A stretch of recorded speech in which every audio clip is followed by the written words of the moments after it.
It's John and Mike, brew-suits.com, and we have in front of us Mike's own category of beer. This is the Munich Lager. He's like, I don't know, like European amber lager, whatever that category is. It's something like that, but I think we're going to talk about it. I'm guessing one of the main ingredients is Munich Malt. Yeah, you'd be right. How about that? And so he's going to tell us all about what goes into this particular lager beer, what makes that color come through, and I don't know. You said you brewed this before. This isn't your first rodeo. Yep. Did you learn something the first time, and did you apply it to the second time? I don't remember the last time I did this, so the answer to that question is no. Okay. But man, that is a beautiful colored beer. So this is 100% light Munich malt.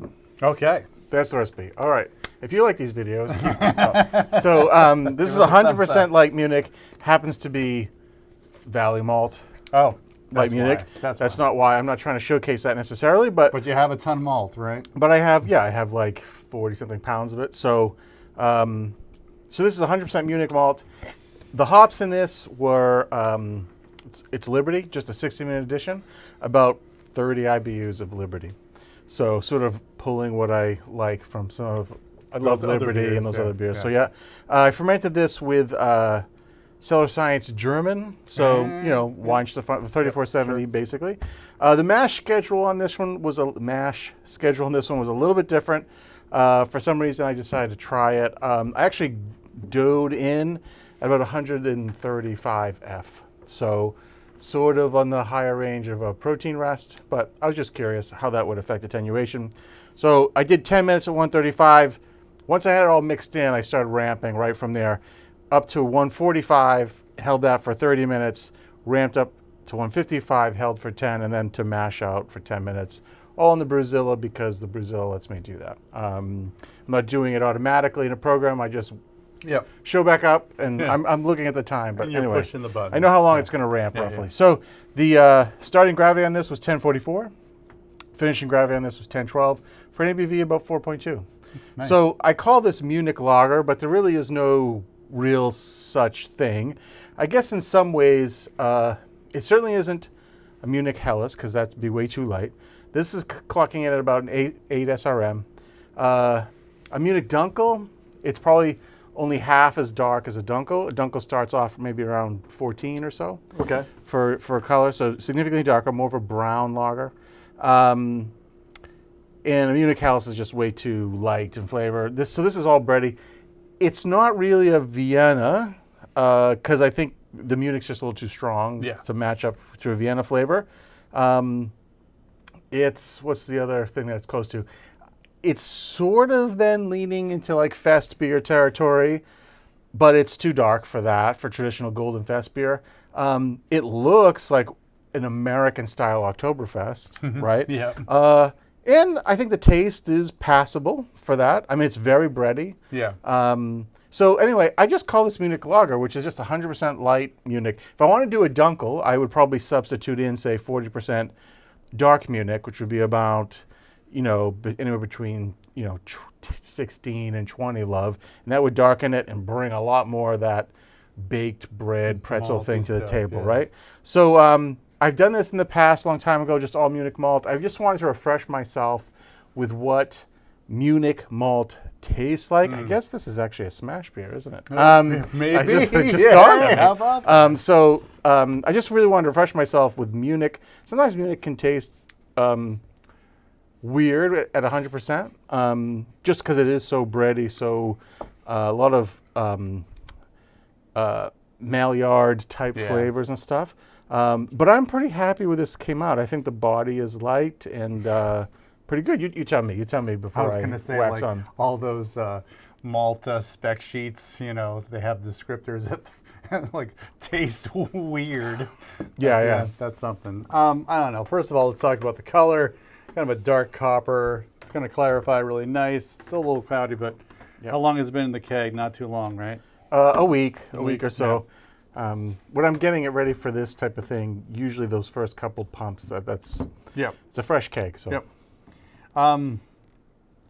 Yeah, so I think off the bat, you get some of those bready notes.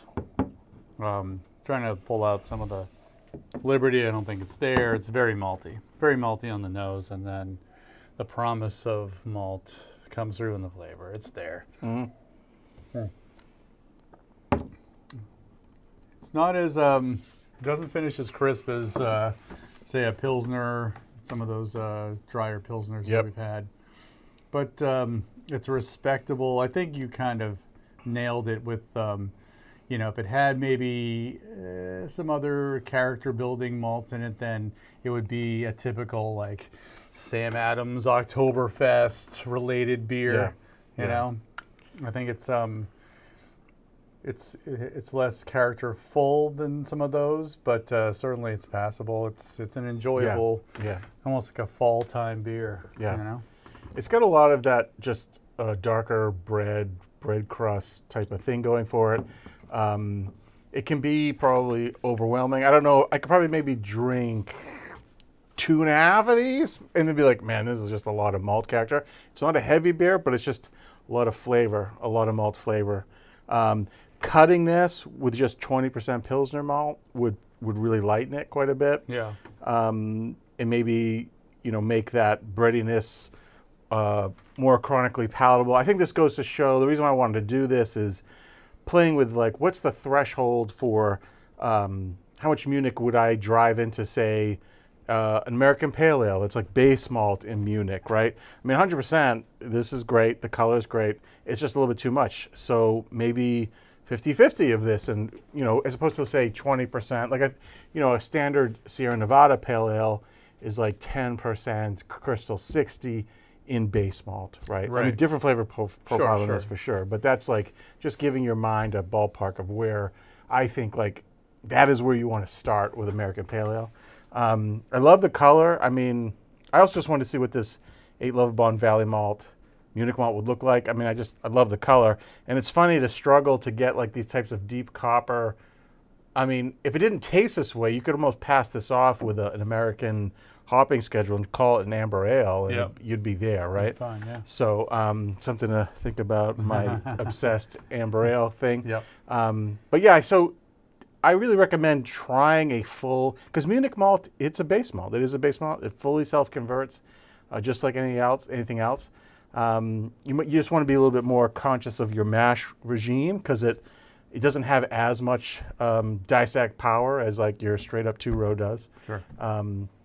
Because of the malting, the darker color process, you lose some of that enzymatic potential.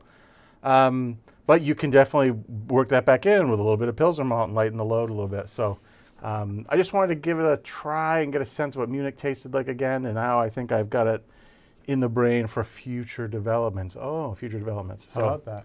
So are your top notes are bread crust?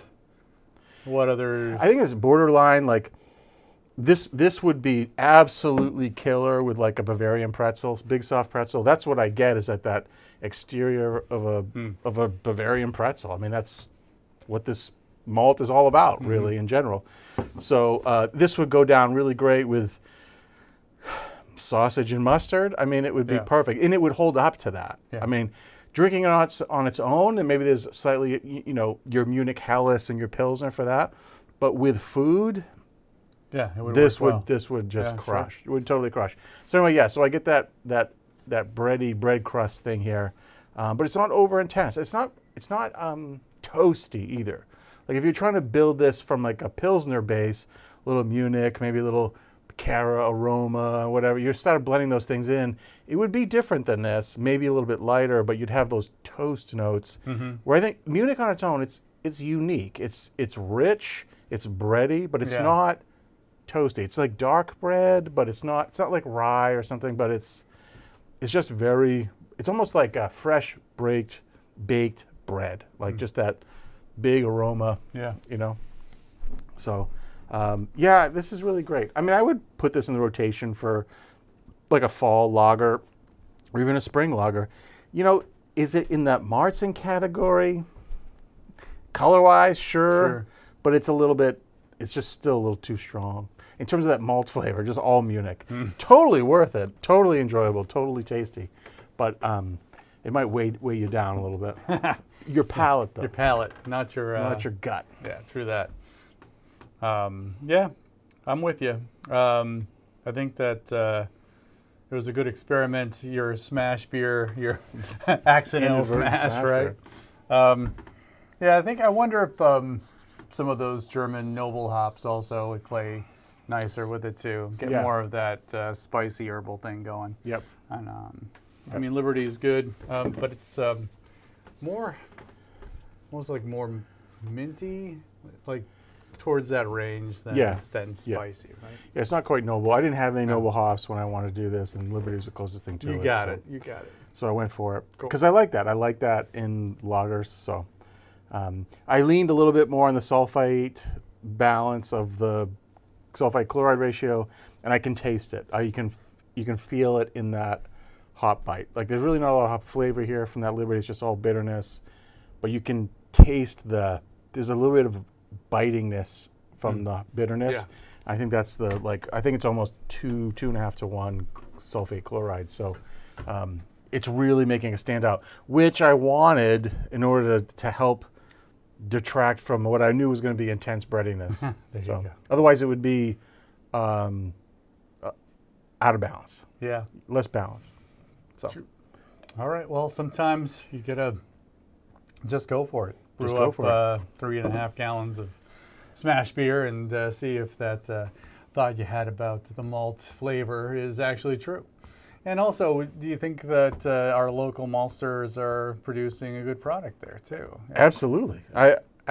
The two-row that I've been using is somewhere between what we're used to as standard American two-row and something almost rivaling like a pale ale malt and flavor. It's just got a little bit of biscuit bread note in it. I think I'm really enjoying what I have left of that American two-row from Valley Malt too. So I think local maltsters are able to put that into it a little bit more something, a little more pizzazz than what the bigger producers are doing. But you have to pay for it, right? I mean, that's the downside. That's probably how it is. 50% more expensive, 40% more expensive, depending on how much you're buying.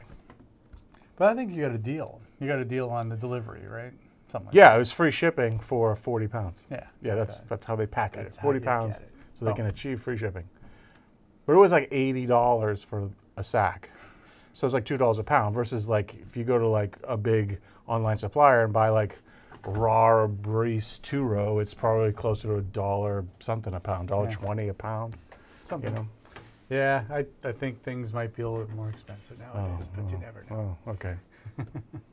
All right, that's how we're going to wrap it up. This is Mike's new category of beer, Munich Lager. Somewhere in between, I don't know, other styles, but certainly his own twist on things. And if you have sausage and mustard, this is probably the beer to have with it. Like this video if you like it, subscribe to our channel. We kind of do this thing every week. You know, it's not always smash beers, but a lot of the times it is. For John and Mike, brew-dudes.com. Brew on. Cheers.